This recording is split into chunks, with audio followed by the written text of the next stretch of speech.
Bismillahirrahmanirrahim. Assalamualaikum warahmatullahi wabarakatuh.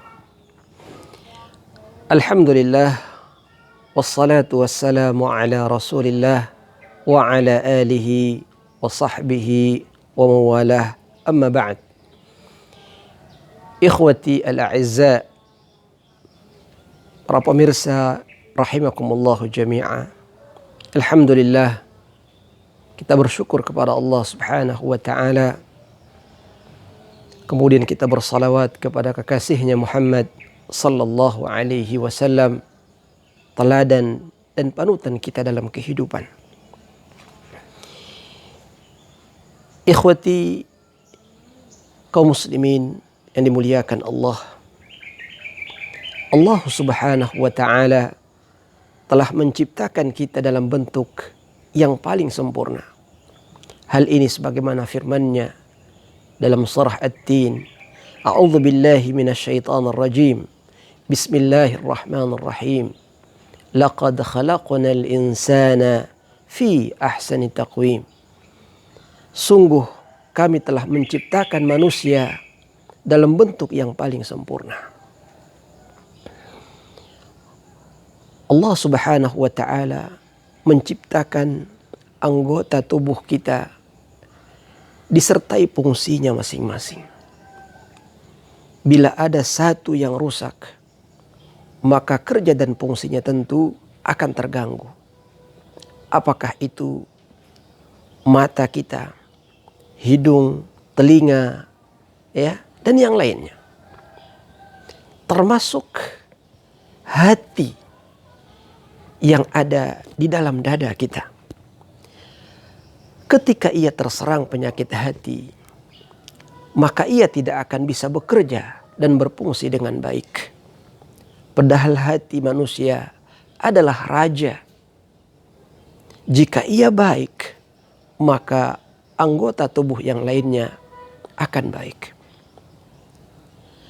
Apalagi jika hati manusia diserang oleh penyakit maksiat kepada Allah Jalla wa'ala yang menjauhkannya dari Allah, maka tentu manusia tidak akan bisa merasakan lezatnya ibadah, tidak akan bisa merasakan indahnya bermunajat kepada Allah Jalla wa'ala. Karena itu Al-Imam An-Nawawi rahimahullahu ta'ala dalam kitab At-Tibyan fi Adabi Hamalatil Quran membawakan perkataan Ibrahim Al-Khawas, di mana beliau berkata bahwa obat dari penyakit hati itu ada 5, kata beliau. Yang pertama, qiraatul Quran bitadabbur.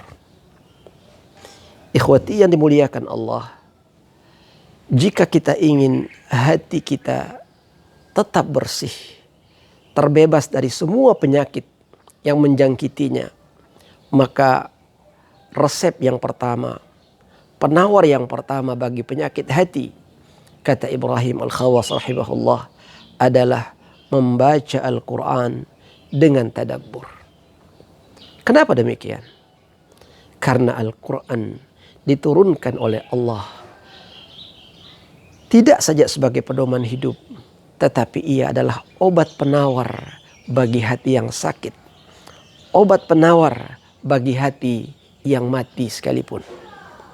Allah subhanahu wa ta'ala berfirman dalam surah Al-Isra ayat 82. A'udzu billahi minasyaitonir rajim. Bismillahirrahmanirrahim. Wa nunazzilu minal Qur'an ma huwa shifaa'u wa rahmatul lil mu'minin. Dan kami turunkan dari Al-Quran itu sesuatu yang menjadi penawar bagi hati dan juga rahmat bagi orang-orang yang beriman. Karena itu, jika kita ingin memiliki hati yang bersih, hati yang jernih, maka selalulah berinteraksi dengan Al-Quranul Karim yang disertai dengan tadabbur.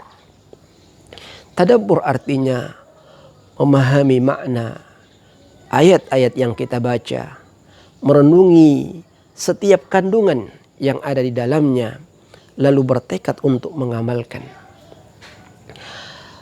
Resep yang kedua bagi penyakit yang bersarang di hati, kata Ibrahim Al-Khawas rahimahullahu ta'ala, adalah ifragul ma'idati bisawm, ya, mengosongkan lambung, mengosongkan perut dengan banyak berpuasa.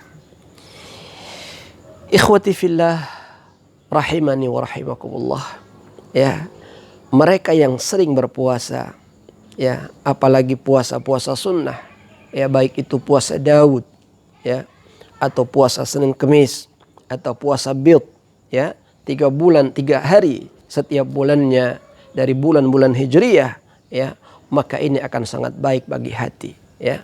Karena puasa, ikhwati yang dimuliakan Allah, bisa meredam dorongan hawa nafsu kita. Puasa bisa menahan syahwat kita. Puasa bisa mengontrol emosi kita. Karena itu para nabi dan rasul sebelum kita, termasuk para sahabat, para ulama terdahulu, mereka selalu memperhatikan puasa-puasa sunnah. Rasul kita sallallahu alaihi wasallam bersabda, "Man shama yawman fi sabilillah ba'adahu Allahu minan nari 70 kharifa."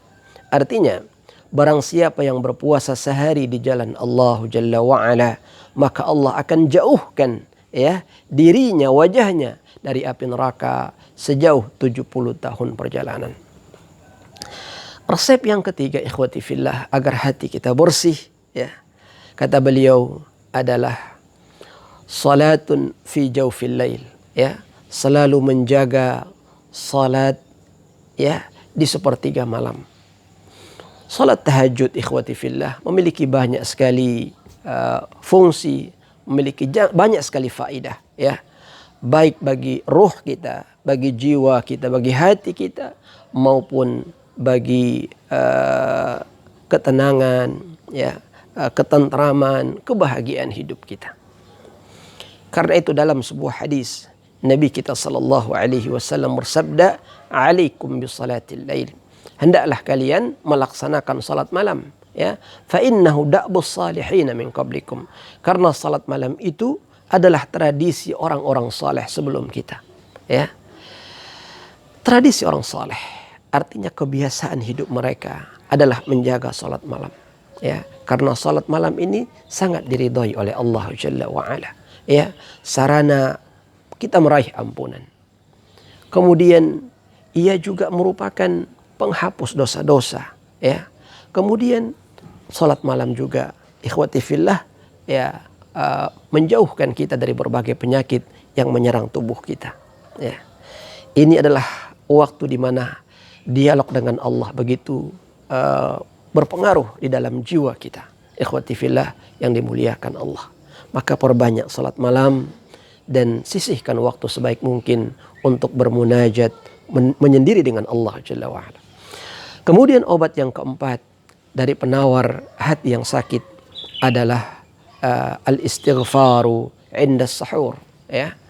Merendahkan diri kepada Allah Subhanahu wa taala sembari beristighfar, memohon ampun kepadanya, memperbanyak zikir, ya, di penghujung malam, yaitu di waktu sahur, kira-kira 30 menit sebelum dikumandangnya adzan subuh. Ikhwati fillah yang dimuliakan Allah.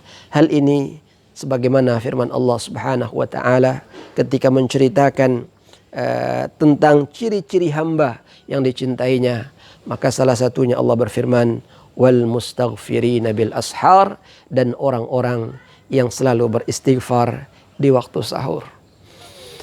Ikhwati fillah, istighfar adalah amalan yang sangat sederhana, ya. Tidak perlu tenaga yang ekstra. Cukup Anda mengatakan astaghfirullah, astaghfirullah, astaghfirullah dengan ikhlas, ya, sembari mengakui dosa-dosa kita di hadapan Allah Jalla wa Ala. Kemudian obat penawar yang terakhir, yang kelima, ya, dari penawar hati yang sakit adalah mujalasatus salihin, yaitu berjamaah, bermajlis, ya, bersahabat, ya, dengan orang-orang yang saleh, ya. Sungguh bermajlis dengan orang saleh memiliki banyak sekali faedah. Di samping kita mendapatkan ilmunya, kita juga bisa mengambil keteladanan akhlaknya yang sangat mulia. Kaum muslimin yang dimuliakan Allah Subhanahu wa taala. Hal ini sebagaimana sabda Nabi sallallahu alaihi wasallam, al-mar'u ala dini khalilihi, ya. Seseorang itu tergantung agama saudaranya, ya. Karena itu kata Nabi, falyanzur, hendaklah setiap orang itu melihat, ya, mayyu khalil, siapa yang dia temani, siapa yang menjadi sahabatnya.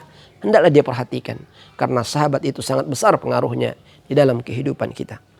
Karena itu, ya, sebagian ahli hikmah mengatakan, ya, yudhannu bil mar'i ma yudhannu biqarinihi. Seseorang akan dinilai, ya, tergantung kepada dengan siapa dia bersahabat.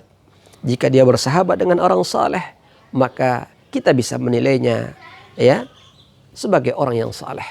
Jika dia bersahabat dengan orang yang buruk, maka nilainya adalah, ya, sama dengan keburukan orang yang buruk tersebut. Nah, ikhwati fillah yang dimuliakan Allah, ya, inilah 5 obat penawar bagi hati yang sakit. Karena itu, ya, lazimkan, ya, biasakan untuk senantiasa melakukan 5 perkara ini.